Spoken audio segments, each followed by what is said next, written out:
Hi, welcome to Storytime with Gigi. Today we're going to be reading a story from this 5-minute Disney Pixar Stories collection. Our story today comes from Up, called Watchdog. Doug bounded over some rocks, scrambled up a hill, and crossed a little stream. The golden retriever was looking for a spot to camp for the night. Following him were friends Carl Fredrickson and Russell. Doug had met them in South America when Carl and Russell were on an adventure. Doug wanted to find the best camping spot ever just for them.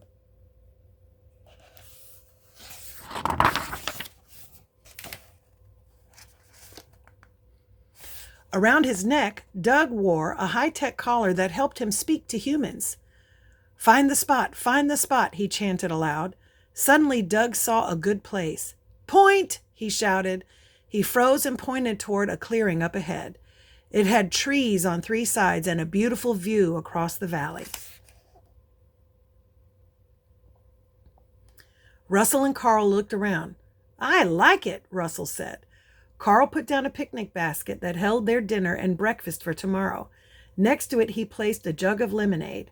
Okay, Russell, let's set up those tents of yours, he said.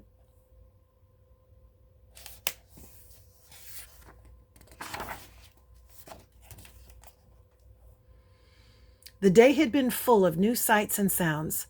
Carl, Russell, and Doug had hiked along a trail and climbed to a beautiful overlook. But now the day was over and the sun was setting. Carl and Russell put up the tents and unrolled their sleeping bags. They cooked dinner over the campfire and afterward they roasted marshmallows. But Russell's yawns were getting bigger. It was bedtime. His eyes half closed, Russell started to walk toward his tent. Have you ever been camping? I have, and I love it.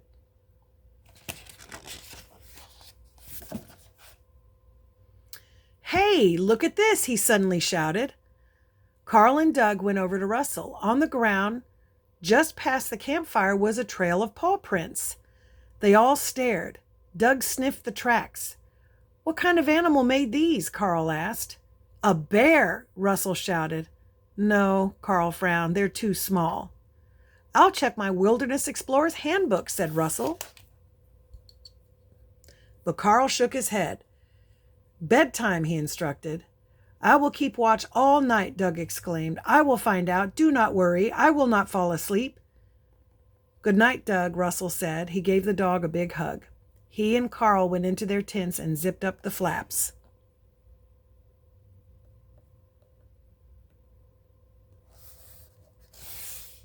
I wonder what kind of creature made those paw prints.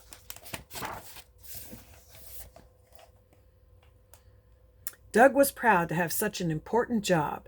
He was going to be a super watchdog. Doug sat outside the tents, as still as a statue. His tail wanted to wag, but Doug wouldn't let it. But wait! What was that by the oak tree? A squirrel? Doug charged toward the tree and tripped over a rope on Russell's tent. Part of the tent collapsed.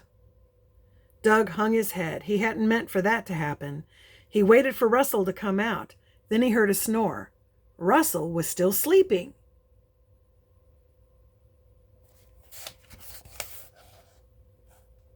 Doug slunk back to his watching spot. He had made one mistake, but that could happen to any watchdog. The moon rose higher into the sky. Doug wanted to howl at the moon, but that would wake up Carl and Russell. So he buried his nose under his paw. Then Doug got an itch on his back. He rolled over to scratch it. At that moment, a bat swooped down over the clearing. Doug jumped up in surprise. He accidentally knocked over the jug of lemonade behind him, and it spilled all over the ground. Embarrassed, Doug went to stand guard near Carl's tent. It wasn't as messy over there.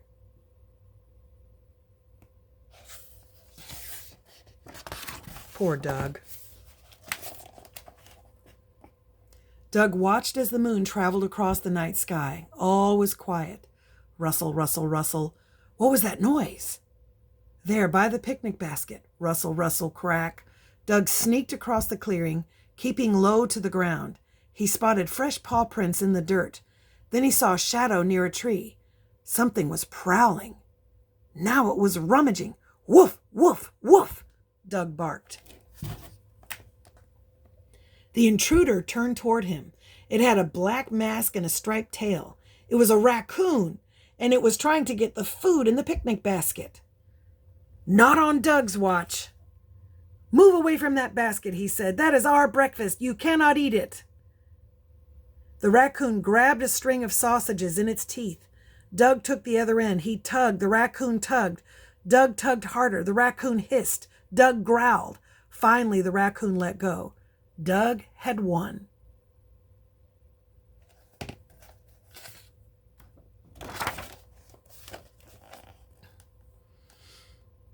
Defeated, the raccoon scampered away. Doug triumphantly carried the sausages back to the picnic basket. They were a little roughed up and dirty. A couple of leaves were stuck to the slobbery spots, but he was sure Carl and Russell wouldn't mind. Doug was proud of himself. He had spotted the intruder in the dark and scared it away. He had even saved breakfast. He felt like a top watchdog.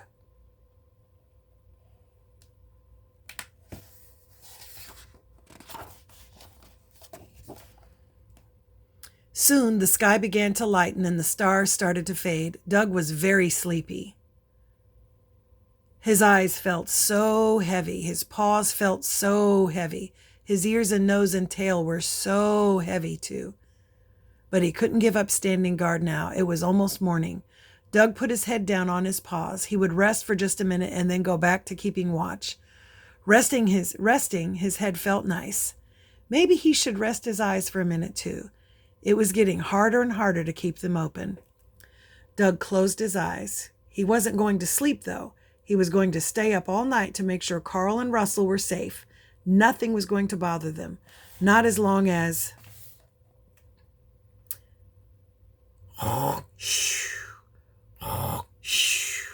Doug fell asleep. A few minutes later, Carl came out of his tent.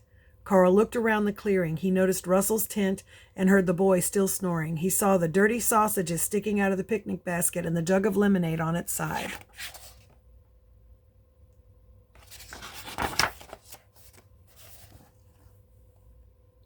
Carl sat next to Doug. Doug opened one eye.